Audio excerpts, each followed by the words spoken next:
why not sit back, relax, and take things easy like a Sunday morn? I'm your host, Shane Lockwood. This is episode 87, and today is the 15th of January 2021. Geez, I've got to get used to saying that. I hope everybody's all right and they're relaxing and sitting back in their favourite armchair, couch, or even car seat. Although I do recommend maybe not driving while listening to this particular podcast because it may put you to sleep.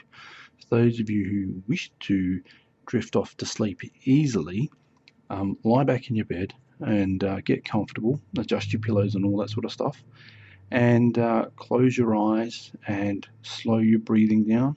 Breathing in through the nose and then out through the mouth. Exaggerated sound, but you know what I'm doing.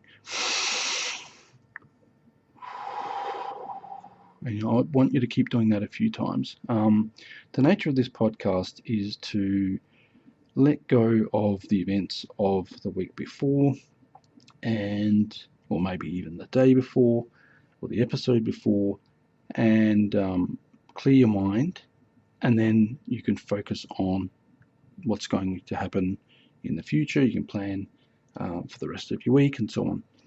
This is being recorded on a Friday because I personally have a bit of a deadline that I like to meet, and a few of my Patreon supporters like to listen to my podcast, and obviously because they're supporting it, but within like a certain time frame. So what I like to do is make sure that I have like an episode ready before I go and meet them physically. And I'm going to meet them physically, and I'm going to leave my home in about 40 minutes. So hopefully this will be up and ready for everybody by then. I hope that you had a fantastic Christmas and a fantastic New Year, and that you're listening to this because you arrived in the new year fairly safe. The first week of the new year, I think for me, was fairly quiet, thankfully, and very uneventful. I don't really want to talk about the second week of January just yet, I think, because there's a lot of stuff that's going on politically, and this particular podcast does not side with any particular political point of view, and I think there's a lot of stuff that needs to be sort of looked at but let go of, and it's very easy to commentate on world events and get stirred up on various social media platforms like I have. So I'd go on Twitter, and people that I have known and respected for a long time are now spouting conspiracy theories. Now, don't get me wrong here, I don't have a problem with conspiracy theories and things if you see them as entertainment. For me personally, I used to be deeply involved in that world, and for my own sanity, I had to get out of it. And I can't even look at stuff like I can't even look at people mocking, say, Alex Jones, for example, because there's a tendency to then want to go and look at his stuff in context, and then there's just re-exposure, and then it just pulls you back into that world. So I have to remain skeptical and rather steadfast in my objection to looking at that kind of material. The problem is it's very subtle, but people start believing it, and they don't question the material, but they question the outside world, the reality of where they are and what they live. And next minute, they're giving all their money to David Icke. They're trying not to pay tax, and then wondering why they're going to jail. And then they start believing the sovereign citizen stuff, and trying to get around without identification. And and the other side effect was playing small. Like, I'm still recovering from a lot of that damage that the conspiracy theorists and various websites. I won't mention. I really shouldn't have even mentioned certain individuals, but there was a lot of damage done psychologically to me by people who And I guess to a certain degree it is self-inflicted, but there are people that were spouting all sorts of conspiracies and ideas, and a lot of it is based on anti-Semitism. And so they don't want you to know, and all that sort of stuff. That's all anti-Semitic. The reptilian stuff is all anti-Semitic. The Illuminati is all anti-Semitic. The people that are involved with cryptocurrencies and things like that, the idea of decentralization is anti-Semitic because it goes against the idea of these centralized bankers taking over the world and stealing all your money and all that sort of stuff. So it's all anti-Semitic. I do have my own conspiracy theory though, that all the Bigfoot stuff is actually anti African American, and I don't like the term African American. I've been listening to a lot of black people on TikTok, and they don't like the term either, apparently, because it's sort of they're American. They want to be classed and thought of as American. They just happen to have a different color skin or skin tone. Obviously there's a wide range of skin colors and stuff like that. So they just want like equality. They don't want separation and stuff like that. But that was my conspiracy theory, that you had all these like rednecks saying, "Oh, I saw this Bigfoot out in the hills, and it stank, and it had red eyes, and it was 6 foot tall, and it did this and it did that, and it was full of had brown fur and whatnot."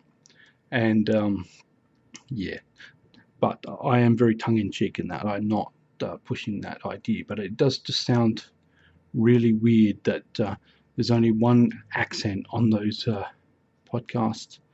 But that's me being tongue-in-cheek.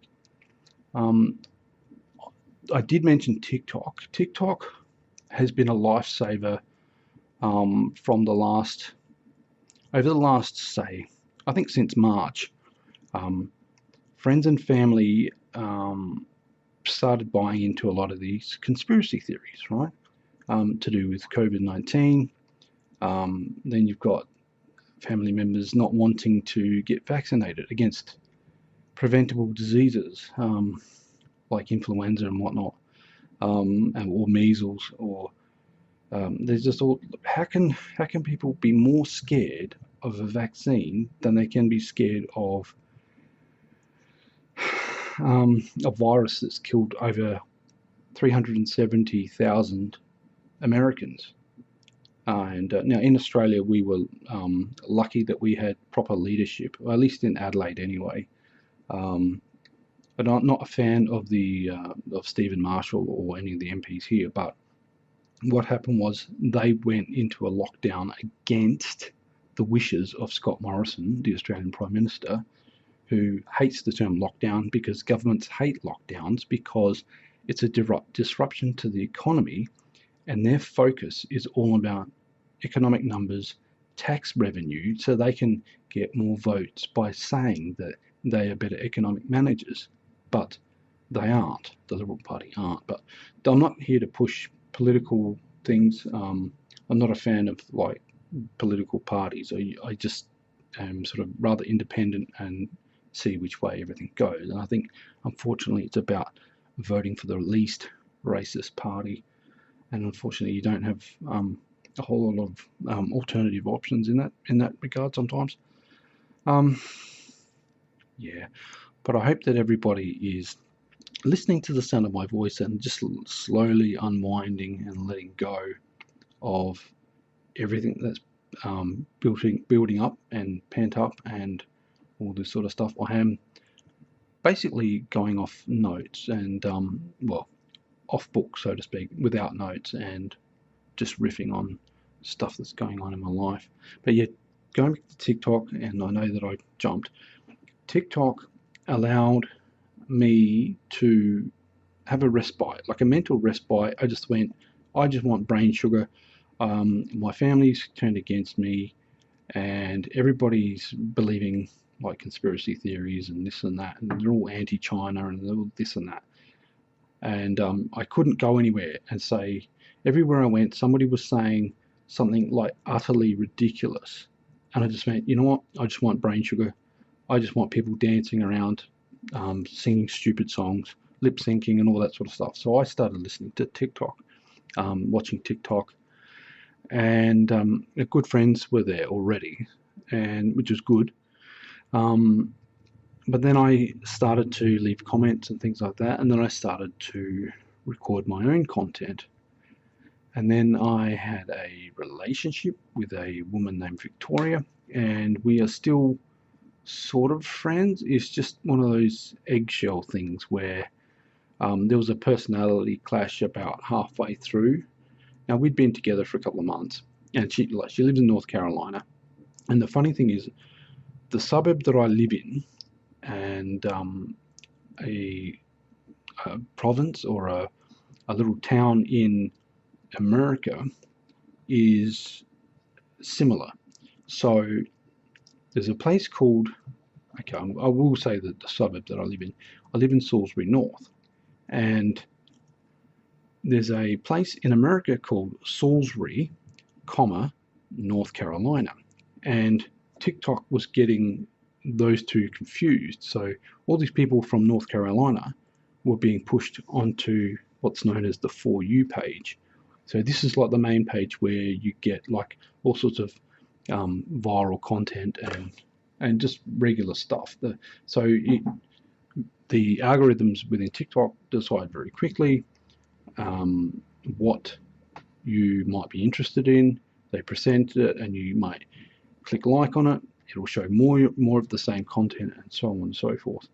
So I've now got a whole heap of these friends from North Carolina and around that area, and I didn't know that a lot of these people were following each other, but they weren't introduced to each other.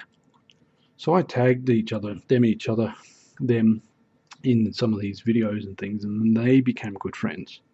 So I became like a go-between between these people, which is amazing when you really sort of stop and think about it. There are these little connections. There are people that are local, and they, from their own home, because of COVID and stuff, can create like a 15-second or a 60-second video and convey like a whole heap of information.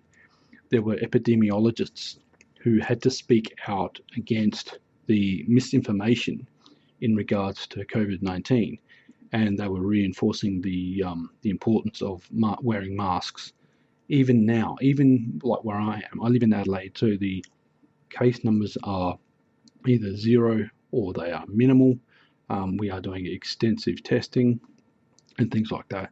But going back to what I was saying about the lockdowns here in Adelaide worked. We had social distancing and so on and so forth. We have contact tracing now in case there's an outbreak. I think a lot of that is sort of overkill a little bit, but I think it's better to be safe than sorry in some respects, and I think we need to reduce the spread of this bloody virus. For those of you who haven't seen me lately, or I started growing a beard at the beginning of 2020 as a bit of a joke.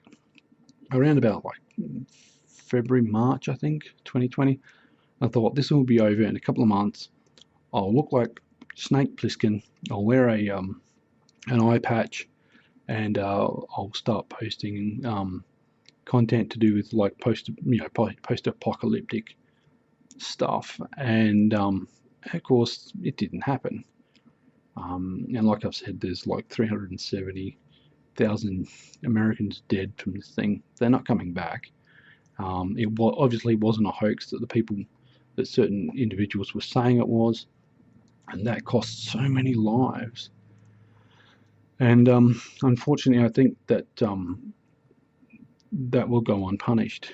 And misinformation kills people. It really, really does. The hospitals in America are overwhelmed, and that's that sort of thing that and I realize that I've just gone into like talking about stress, things that induce stress and things like that. But these are the things that we acknowledge and let go and make sure that we are not contributing to.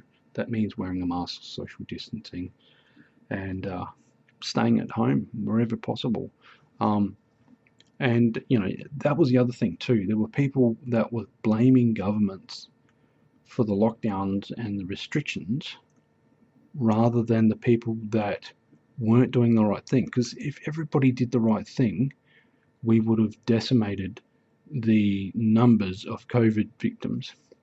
And then you find out there are people like, these people, and they're on from TikTok or whatever, and then they get diagnosed with COVID-19, and they slowly get sicker and sicker.